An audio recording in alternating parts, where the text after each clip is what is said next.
Hey everybody, welcome back to Being the Marshmallow, Living and Coping with PTSD. I am, as always, Bob Wagner. There goes the dog wandering on his little errands. Boney and Pete are out at the Minnesota State Fair riding rides and, in Pete's case, probably terrorizing tourists.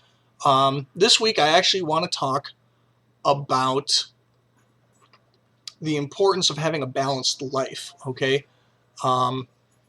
What it means to actually cope with PTSD. It's not just about working your program. It's not just about having mechanisms to stave off symptoms when they become prominent. It's not just inventorying your environment or doing your breathing or having the presence of mind to say, hey, look, I'm having a bad moment.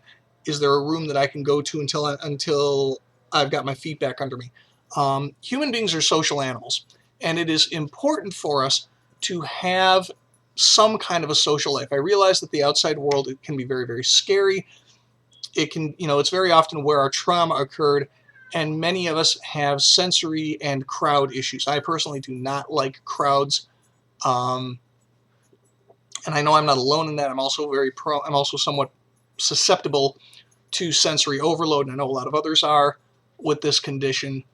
But we have, as humans, a need to be out among people, to have a social life. And if all we're doing is going to our jobs, coming home and hiding out, well, okay, maybe that's understandable, but it's not a healthy way to live, and it's just another form of letting the disease win. This topic actually came to my mind because a couple of weeks ago my wife had brought to my attention that we had really not been going out very much. We just basically kind of gotten into this pattern of work, come home, well, what do you want to watch on TV tonight? And not really going anywhere or doing anything outside of the home. And a big part of that, realistically, was the fact that, as I mentioned, I tend to have issues with crowds, and I tend to get a bit twitchy among large groups of people. And she decided, you know what? I want to get out of the house. I want to go to Renfest, and I want to go to the Minnesota State Fair. State Fair is taking place over the course of the next week or so, and I immediately had a very negative, very defensive reaction. I'm very proud of the fact that I didn't bite her head off. I just, honey, I really don't feel comfortable with this. Have you thought this through? We're talking about a lot of stuff that's really going to be bad for me. But then I realized, you know what? This lady has a right to a life beyond just taking care of my ass, okay? She has a right to more than work, come home, deal with my mental case husband, okay? And this is where we start getting into some of the broader aspects of coping with PTSD. If we are in a relationship, we have a responsibility to meet our partners halfway. It can't be all take on our part, because at that point we become parasites and the relationship will die, and rightly so, okay? And so what I did was I worked out a compromise. I said, well, look, can we pick one? All right. And she agreed that that was reasonable. And so what I did was I looked at this from a logistical and tactical perspective. And this is something that we need to do as PTSD sufferers. We do need to engage in a bit more planning than our neurotypical friends and family, because there are certain other factors that play into us going out and doing things very, very often. Well, what I looked at the fact, like the transportation issues, for instance. The Renfest is a good half hour, 45 minutes drive away. The State Fair is like about 10 minutes away by bus from my house. Transportation is going to be a factor when you have mental illness, because maybe you don't drive like I do. Like I don't. Like I don't drive. Maybe you only own one car. Maybe you have a driver's license, but your family simply doesn't own any kind of a car at all. You need to factor these in, because there may be a moment where not only do you need to get to a safe space, like say, an unoccupied room or something, or just go somewhere and isolate yourself for a little bit until you're able to deal with the symptoms, but for, your own well-being and the well-being of those around you, you need to remove yourself from the situation entirely. You need to get away. You need to get home. And you want to look at that and go, okay, well, if this crops up, how do I do this? What are the buses like? Who's driving? Am I going to wind up stranding my partner? Make a plan. Okay. You also want to kind of examine the potential stimuli that you're going to be exposed to.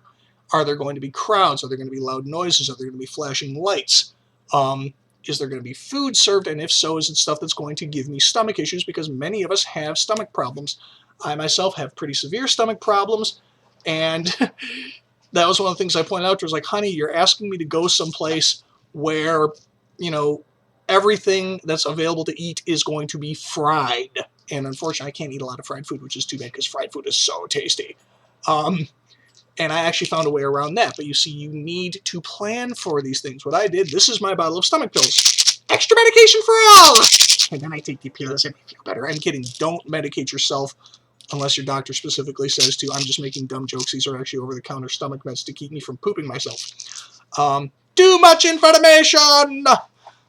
As I was saying, so in that particular case, what I did was I looked at it and I said, okay, the fair is closer.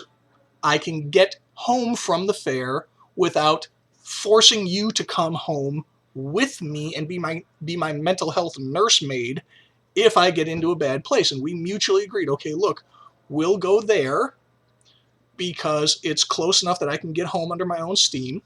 And if you're still having fun, but I need to get away, you can stay and I can go home and there'll be no hard feelings. This is something you want to negotiate with your partner in advance because we want to meet them halfway. We want them to have a rich, full life and not grow to resent us, because resentment is also a really good way to kill a relationship. And let me tell you, folks, this stuff is way, way harder to deal with when you don't have somebody by your side, okay? And you want to make a plan, all right? If there's food, if there's going to be crowds, you want to remind yourself of that and remind yourself, okay, I'm going to be safe, man, okay?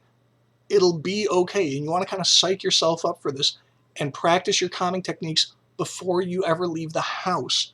You want to bring something that can help you deal with your stress. Like in my case, my gripper exercise, I had that thing in my hand half the night and it helped. If you have issues with foods that you can eat, you want to get kind of a menu plan. Okay, I'm going to eat this, I'm not going to eat that. If you take medication, maybe plan your med cycle. I'm not going to advise on that because I'm not a doctor.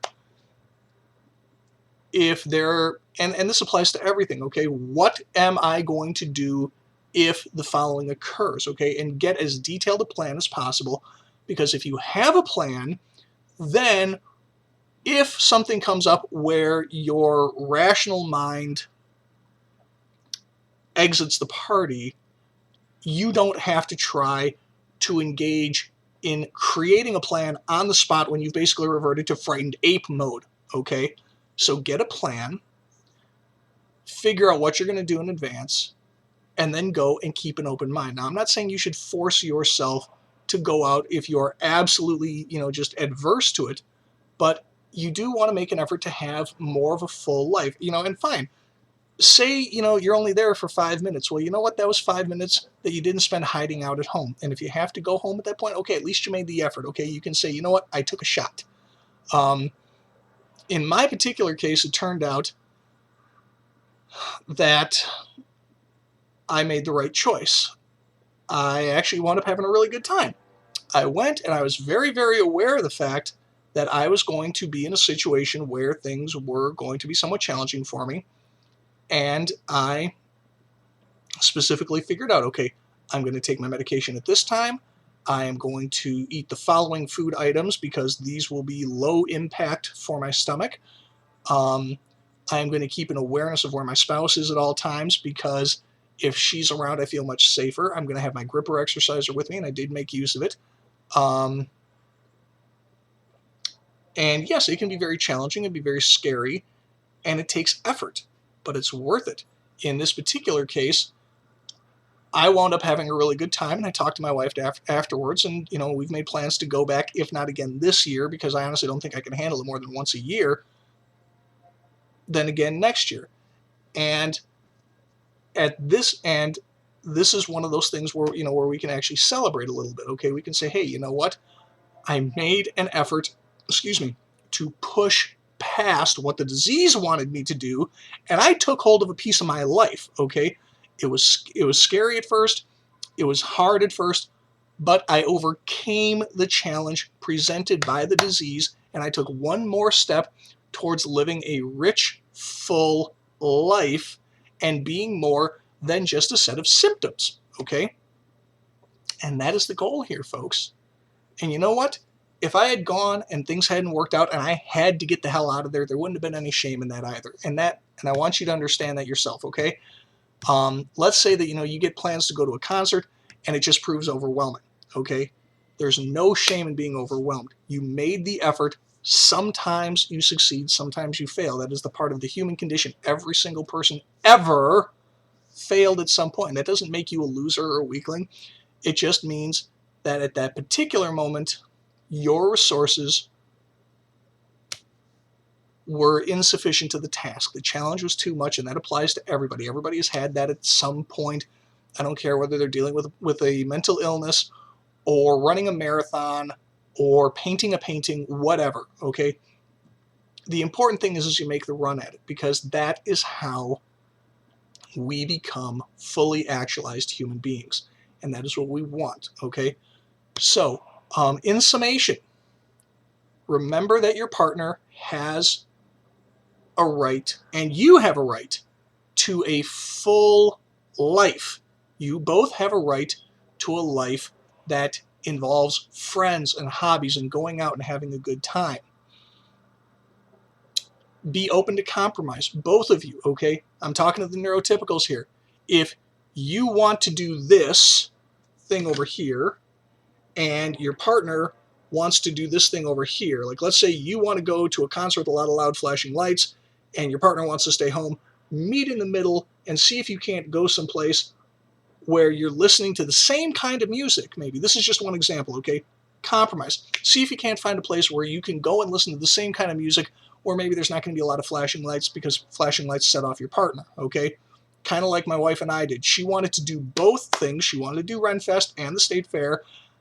I agreed to do the State Fair. It was a compromise, and that is what relationships are. So, you have a right to a life beyond just dealing with your disease. If you're in a relationship, you have an obligation, both of you, to compromise with your partner. It can't be all one way. You can't all just be always going out, and you can't always just be staying home. Just an example. Have a plan for how you're going to deal, and give yourself permission to fail, okay? By all means, fight, strive, try to win. But if it doesn't work out, say, hey, you know what? There's always next time, brother. I made it this far. It's farther than I would have made it if I'd stayed home. That's the lesson this week. There's no shame in failing. There's only shame in not making the attempt, okay? You're a fully actualized person. You are more than your disease. Go out there, live your life, and have a great week. I'll talk to you all next week. Take care.